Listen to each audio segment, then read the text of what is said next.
प्रीति school में teacher थी। प्रीति को खाने का बहुत शौक था।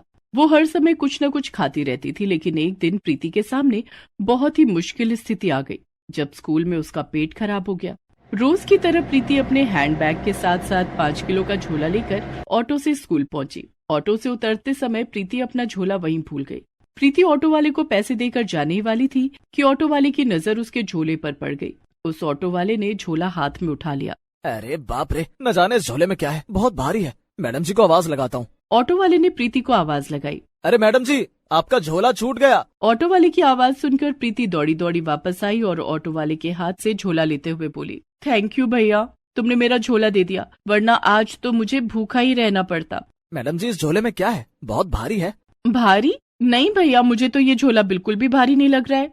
कोई बात नहीं, अच्छा मैं चलता हूँ। प्रीति अपना भारी भरकम झोला लेकर स्कूल के अंदर आ गई। प्रीति को देखते ही दूसरे टीचर और बच्चों में कानाफूसी होने लगती थी। मैथ्स की टीचर शिवानी ने हिंदी की टीचर कल्पना को इशारे से अपने पास बुलाया। बोलो शिवानी, क्या बात है?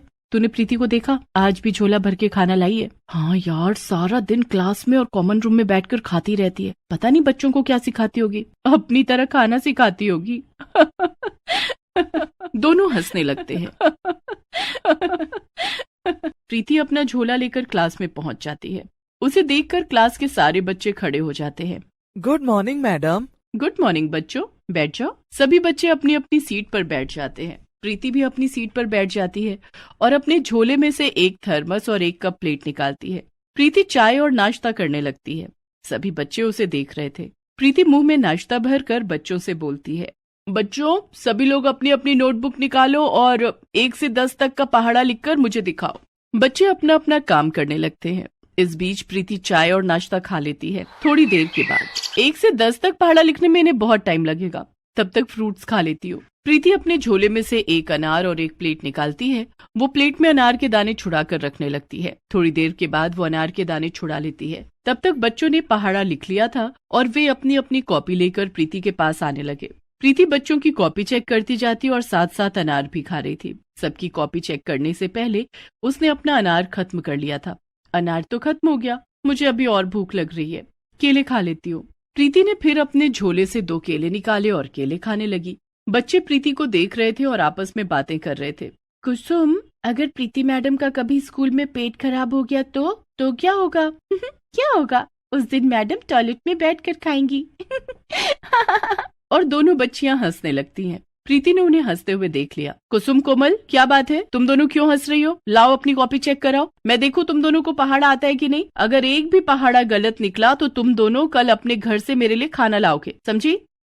कोमल, प्रीति मैडम की सजा भी कितनी आसान है ना। घर से खाना लाना कौन सी बड़ी बात है। मम्मी को बोल दूंगी, टिफिन में खाना ज्यादा रख देंगी। प्रीति सभी बच्चों की कॉपियां चेक कर रही थी कि तभी लंच ब्रेक हो गया।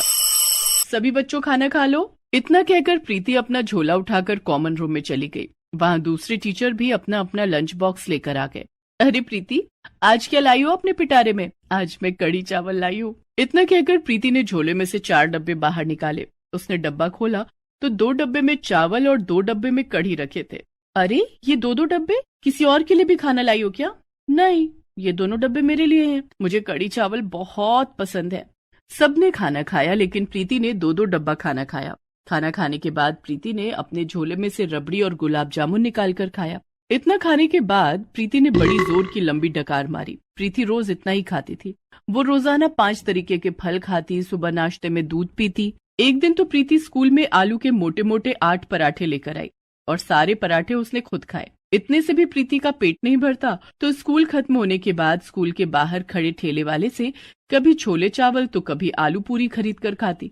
एक दिन की बात है, रोज की तरह प्रीति अपना 5 किलो का झोला लेकर स्कूल आई। उसमें कई प्रकार के फल, दूध, चाय, बिस्किट और ढेर सारा खाना भरा हुआ था। क्लास में आते ही, आज तो मैंने सुबह सुबह दूध नहीं पिया था, न जाने क्यों पेट भारी सा लग रहा है, लेकिन दूध पिए बिना तो मेरे दिन की शुरुआत ही नहीं होती है।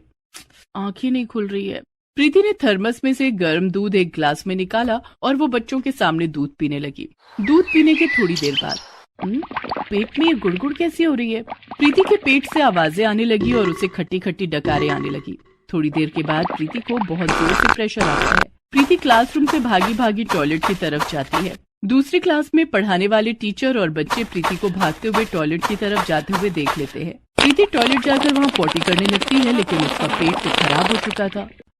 अरे ये क्या, मुझे तो लूज मोशन हो रहा है। प्रीति जब पॉटी कर रही थी तब बहुत जोर जोर से आवाजें आ रही थी जो टॉयलेट के बाहर तक जा रही थी, और बगल की क्लास के टीचर और बच्चे भी वे आवाजें सुन रहे थे। टॉयलेट से बहुत गंदी बदबू भी निकल कर क्लास तक जा रही थी। सभी बच्चों और टीचर ने अपने अपने हाथों से अपने कान और नाक बंद कर लिए। प्रीति बहुत देर तक पॉटी करती रही। उसके पेट में बहुत तेज मरोड़ हो रहा था। प्रीति टॉयलेट में बैठी बैठी सोचती है, कल रात मैंने ढेर सारे छोले खाए हैं, कहीं मेरा पेट उसी से तो नहीं खराब हो गया। काफी देर हो गई। जब प्रीति टॉयलेट से बाहर नहीं आई तो सफाई कर्मचारी मधु ने प्रीति को बाहर से आवाज लगाई, प्रीति मैडम, क्या बात है, आपकी तबीयत तो ठीक है ना?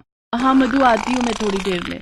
कुछ देर के बाद प्रीति टॉयलेट के बाहर आई और हाथ मुंह धोकर क्लासरूम में गई। तभी कुसुम ने प्रीति से कहा, मैडम, आपने जो कल होमवर्क दिया था उसमें से मुझे कुछ पूछना है।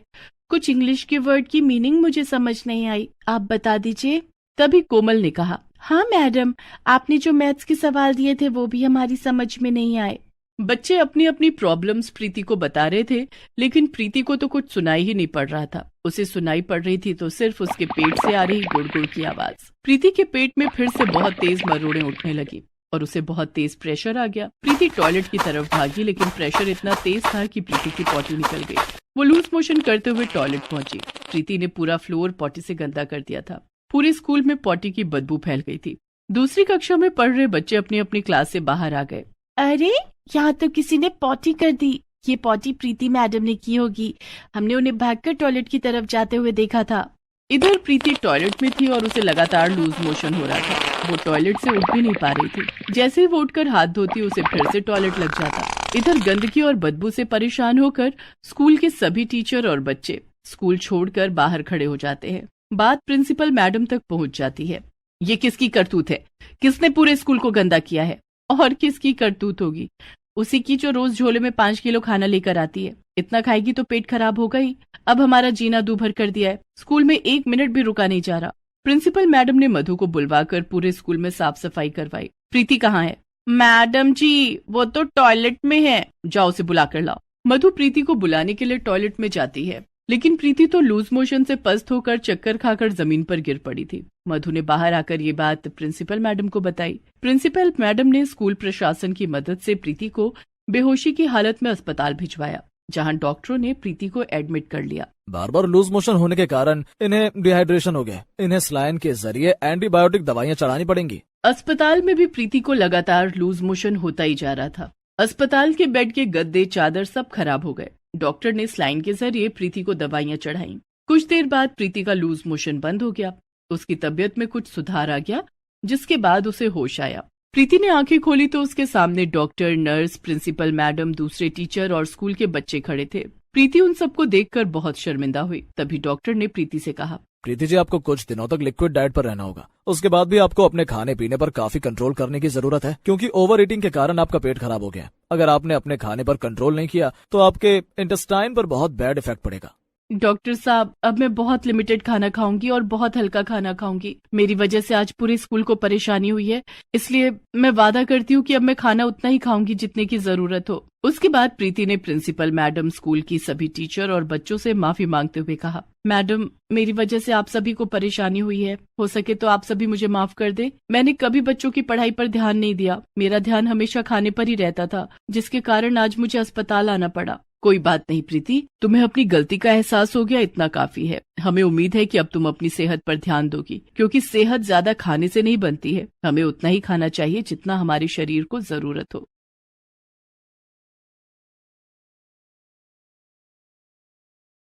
संध्या तैयार होकर अपने कमरे से बाहर आई। संध्या ने जीन्स और ट्यूब टॉप पहन रखा था।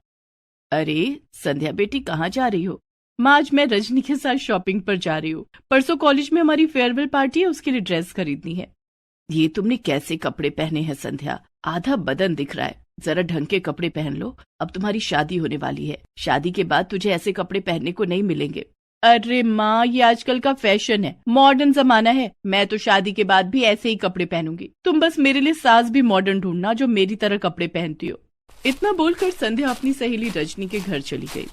दोनों सहेलियां फेयरवेल पार्टी के लिए शॉपिंग करने मॉल गई। संध्या ने काफी मॉडर्न कपड़े खरीदे। शॉपिंग करके दोनों अपने अपने घर आ गए। अच्छा रजनी, मिलते हैं फेयरवेल वाले दिन। ओके संध्या, बाय। संध्या की कॉलेज की पढ़ाई पूरी हो चुकी थी। परसों फेयरवेल पार्टी थी। पार्टी में संध्या ने काफी मॉडर्न कपड़े पहने। कॉलेज की पढ़ाई खत्म होने के बाद संध्या के माता पिता उसकी शादी के लिए लड़के देखने लगे। एक दिन संध्या को देखने के लिए लड़के के माता पिता आए। लड़के की माँ ने काफी मॉडर्न कपड़े पहन रखे थे, जीन्स और क्रॉप टॉप। उन्हें देखते ही संध्या ने अपनी माँ से कहा, माँ मेरी तरफ से शादी के लिए हाँ है। अरे लेकिन लड़का तो आया ही नहीं है, तू उसे भी तो देख लेती। अरे माँ, लड़के की माँ इतनी मॉडर्न है तो लड़का भी मॉडर्न ही होगा। मुझे मेरी सास बहुत पसंद है। संध्या हंसने लगती है। लड़के वालों को भी संध्या बहुत पसंद आई। दोनों तरफ से औपचारिक बातें हुई और शादी पक्की हो गई। बहुत जल्द संध्या की शादी रोहन के साथ हो गई। संध्या खुशी खुशी अपने ससुराल आ गई। ससुराल आकर संध्या के पैर मानो जमीन पर नहीं टिक रहे थे। संध्या अपने कमरे में शादी के जोड़े में बैठी थी, तभी उसकी सास मानवी ने आकर उससे कहा, अरे संध्या बहू, तू अभी तक शादी के जोड़े में बैठी है, जा जाकर कपड़े बदल ले और ले ये गाउन पहन ले। संध्या की सास ने उसे एक बहुत ही मॉडर्न लुक का रिवीलिंग गाउन पहनने के लिए दिया, जिसे देखकर संध्या ने सोचा, कितने खुले विचारों वाले लोग हैं। मैं कितनी लकी हूँ कि मुझे इतनी मॉडर्न सास मिली है। संध्या ने फौरन अपने कपड़े बदल लिए और गाउन पहनकर बैठ गई। शादी की सारी रस्में संध्या के गाउन ड्रेस में ही पूरी हुई। रात को सब लोग खाना खाकर सोने अपने अपने कमरे में चले गए। संध्या भी रोहन के साथ अपने कमरे में सो रही थी, तभी उसे बहुत जोर की सुसु आई। उफ, कितनी जोरों की नींद आ रही है। ऊपर से सुसु को भी अभी आना था। संध्या नींद में थी। वो अपनी आंखें मलते हुए कमरे से बाहर निकली और बाथरूम में गई। नींद में होने के कारण वो ठीक से देख नहीं पाई और उसका पैर बाथरूम में दरवाजे के पीछे रखे हगीज से जा टकराया। संध्या की नींद खुल गई। अरे, दरवाजे के पीछे ये क्या रखा हुआ है? संध्या ने देखा कि एक पॉलीथीन में बांधकर कुछ रखा हुआ था। संध्या ने पॉलीथीन खोलकर देखा तो उसमें हगीज रखा हुआ था, जिसमें सुसु पॉटी भी लगी हुई थी। संध्या ने तुरंत उस हगीज को जमीन पर फेंकते हुए कहा, छी छी छी, ये तो हगीज है। लेकिन घर में हगीज कौन पहनता है? शादी में कई मेहमान आए थे जिनके छोटे छोटे बच्चे थे। शादी में जरूर कोई ऐसा मेहमान आया होगा जिसका छोटा बच्चा होगा। ये हगीज उसी बच्चे की होगी। संध्या ने हगीज को वापस पॉलीथीन में रख दिया और सुसु करके अपने कमरे में आ गई। कुछ दिनों के बाद घर से सारे मेहमान चले गए। रोज की तरह एक दिन संध्या बाथरूम में नहाने गई तो उसे फिर हगीज मिला, जो पॉलीथीन में बांध कर रखा हुआ था। अब तो सारे मेहमान चले गए हैं, घर में कोई बच्चा भी नहीं है, फिर ये हगीज किसका हो सकता है? संध्या ने घर की नौकरानी से कहकर हगीज को बाहर फेंकवा दिया। वो नहा धोकर अपने कमरे में आ गई। संध्या ने धीरे धीरे घर का कामकाज संभालना शुरू कर दिया था। यूं तो घर के सभी काम के लिए नौकरानी थी, लेकिन नौकरानी को क्या काम करना है ये बताना संध्या का काम था। संध्या घर में साफ सफाई का बहुत ध्यान रखती थी, लेकिन रोजाना सफाई करने के बाद भी उसे बाथरूम में हगीज जरूर मिलता था, जिसे देखकर संध्या परेशान रहने लगी थी। दरअसल संध्या की सास मानवी को कपड़े में ही सुसु और पॉटी करने की आदत थी, इसलिए वो हगीज पहनती थी। इस बात से अनजान संध्या एक दिन मानवी से बोली, माँ जी, ना जाने हमारे बाथरूम में रोज हगीज कौन रख जाता है। मुझे तो अपनी नौकरानी ललिता पर शक है। हाँ संध्या बहू, मुझे भी ललिता पर ही शक है। तुम उस पर नजर रखा करो। जिस दिन उसे रंगे हाथों पकड़ लिया ना, उस दिन उसे काम से निकाल देंगे। अब संध्या अपनी नौकरानी ललिता पर नजर रखने लगी। ललिता सारा दिन घर की साफ सफाई में लगी रहती और वो खुद भी बहुत साफ सफाई से रहती थी। एक दिन की बात है, मानवी घर का सामान लाने बाजार गई थी। ओह, मेरा पर्स तो अलमारी में ही छूट गया। अब मैं शॉपिंग कैसे करूंगी? मानवी ने संध्या को फोन किया। हेलो संध्या बहू, मेरा पर्स मेरी अलमारी में छूट गया है। तू मेरी अलमारी से पर्स लेकर बाजार आ जा। ठीक है माँ जी। संध्या फोन रख देती है और मानवी के कमरे में जाकर उसकी अलमारी खोलती है और उसमें मानवी का पर्स ढूंढने लगती है। संध्या मानवी का पर्स ढूंढ ही रही थी कि उसके सिर पर अलमारी में रखा हुआ ढेर सारा हगीज गिरने लगता है। अरे ये सब क्या है? ये तो हगीज है, लेकिन माँ जी की अलमारी में हगीज कैसे, वो भी इतने सारे? ऐसा तो नहीं कि बाथरूम में मिलने वाले हगीज माँ जी के ही हो। तो क्या माँ जी हगीज पहनती है? मुझे पता करना होगा कि इस बात में कितनी सच्चाई है। संध्या को हगीज के ढेर के बीच में मानवी का पर्स मिल जाता है। वो हगीज को वापस अलमारी में रख देती है और पर्स लेकर बाजार आ जाती है। आ गई संध्या बहू, तुझे मैंने परेशान कर दिया ना? नहीं माँ जी, मुझे कोई परेशानी नहीं हुई, बल्कि आपके साथ मैं भी बाजार घूम लूंगी। घर में बैठे बैठे बोर हो रही थी। संध्या अपनी सास के साथ बाजार में शॉपिंग कर रही थी और सोच रही थी, कैसे पता करूं कि माँ जी सचमुच में हगीज पहनती हैं? मुझे क्या करना होगा? संध्या थोड़ी देर तक सोचती है। ये ठीक रहेगा। मैं सारे हगीज छिपा दूंगी, फिर पता चल जाएगा कि हगीज सचमुच में माँ जी पहनती हैं या कोई और। क्या सोच रही हो संध्या बहू? अब कुछ नहीं माँ जी, मुझे कुछ काम याद आ गया, मैं घर जा रही हूँ। आप शॉपिंग करके आ जाना। ठीक है बहू। संध्या जल्दी जल्दी चलकर घर आती है और मानवी के कमरे में जाती है। वो अलमारी में रखे सारे हगीज को वहां से हटाकर अपने कमरे में छिपा देती है। थोड़ी देर के बाद मानवी बाजार से घर आ गई। वो अपने कमरे में गई। पीछे पीछे संध्या चाय लेकर मानवी के कमरे में जाती है। उसने देखा कि मानवी बहुत घबराई हुई थी और अलमारी में कुछ ढूंढ रही थी। क्या हुआ माँ जी, आप क्या ढूंढ रही हैं? संध्या बहू, मैंने अलमारी में अपनी सोने की चेन रखी थी, वो नहीं मिल रही है।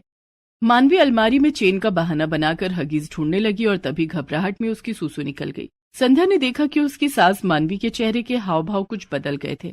क्या हुआ माँ जी, आप ठीक तो है ना? अब संध्या बहू, मैं ठीक हूँ। मैं दवाई लेने मेडिकल स्टोर जा रही हूँ, मेरे सिर में बहुत दर्द है। माँ जी, दवाई मैं ला देती हूँ, आप आराम कर लीजिए, मैं आपके सिर में दवा भी मालिश कर दूंगी। नहीं संध्या बहू, दवाई मैं ले आऊंगी। मानवी तेजी से घर के बाहर निकल गई। संध्या पीछे से आवाज लगाती रही, लेकिन मानवी ने मुड़कर भी नहीं देखा। माँ जी, रुकिए माँ जी। मानवी के पैर सीधा मेडिकल स्टोर पर जाकर रुके। वहाँ मानवी ने एक पैकेट हगीज खरीदा और घर आ गई। संध्या दरवाजे पर ही खड़ी थी। माँ जी, आपके हाथ में क्या है? सर दर्द की दवाई। इतने बड़े पैकेट में सर दर्द की दवाई, ये कैसी दवाई है, जरा मुझे भी दिखाइए। संध्या बहू, ये मेरे सर दर्द की स्पेशल दवाई है। डॉक्टर ने बताया था कि इसे खाने से मेरे सर का दर्द गायब हो जाता है। मानवी जल्दी से एक हगीज लेकर बाथरूम में जाती है और अपनी पुरानी हगीज चेंज करके बाहर आती है। अब जाकर राहत मिली। माँ जी लाइए, मैं आपके सिर में दवा मालिश कर दूं। नहीं संध्या बहू, मेरे सर का दर्द ठीक हो गया है। संध्या मन ही मन सोचती है, वो तो मैं समझ रही हूँ कि आपके सर का दर्द कैसे ठीक हुआ। आपको तो रंगे हाथों पकड़ूंगी। दूसरे दिन संध्या सुबह सोकर नहीं उठी। रोहन ने उसे जगाने की खूब कोशिश की। संध्या उठो, दिन के 10 बज गए हैं। रोहन, आज मेरे सर में बहुत दर्द है, तुम माँ जी से सर दर्द की दवाई मांग कर ले आओ, उनके पास सर दर्द की बहुत अच्छी दवाई है। रोहन मानवी के पास जाता है और सर दर्द की दवाई मांगता है। रोहन बेटे, दवाई तो खत्म हो गई है। तभी सर पर पट्टी बांधे हुए संध्या वहां आ जाती है। अरे माँ जी, कल ही तो आप बड़े से पैकेट में ढेर सारी सर दर्द की दवाई लेकर आई थी, इतनी जल्दी कैसे खत्म हो गया? और संध्या मानवी की अलमारी से हगीज का पैकेट निकालती है। यही है ना वो सर दर्द की दवाई? संध्या, ये तो हगीज है। लेकिन माँ जी तो कल कह रही थी कि ये उनके सर दर्द की दवाई है। माँ, ये सब क्या है? अब रोहन बेटे, ये हगीज मेरे हैं। क्या आप हगीज पहनती हैं? हाँ बेटे, तुम दोनों मुझे माफ कर दो। अब हमेशा से मैं हर बात पर बहुत जल्दी घबरा जाती हूँ और इस कारण मेरी सूसू पॉटी निकल जाती थी, इसलिए मैं हगीज पहनती हूँ। इसलिए मैं जीन्स पहनती हूँ ताकि हगीज अच्छे से फिट रहे। मैंने सोचा था कि मेरी सास मेरी तरह मॉडर्न है इसलिए जीन्स पहनती हैं। मुझे क्या पता था कि आप हगीज फिट रखने के लिए जीन्स पहनती हैं। आपने हगीज के लिए ललिता को दोषी बताया, उसे नौकरी से निकालने की बात कह रही थी। मुझे माफ कर दे बहू। कोई बात नहीं माँ जी, आपने हमें पहले क्यों नहीं बताया? हम आज ही आपको डॉक्टर के पास ले जाएंगे। उस दिन रोहन और संध्या मानवी को डॉक्टर के पास ले जाते हैं और मानवी का इलाज करवाते हैं। डॉक्टर की दवाई से मानवी की सूसू पॉटी निकल जाने वाली बीमारी ठीक हो जाती है और मानवी हगीज पहनना छोड़ देती है। Please subscribe this channel.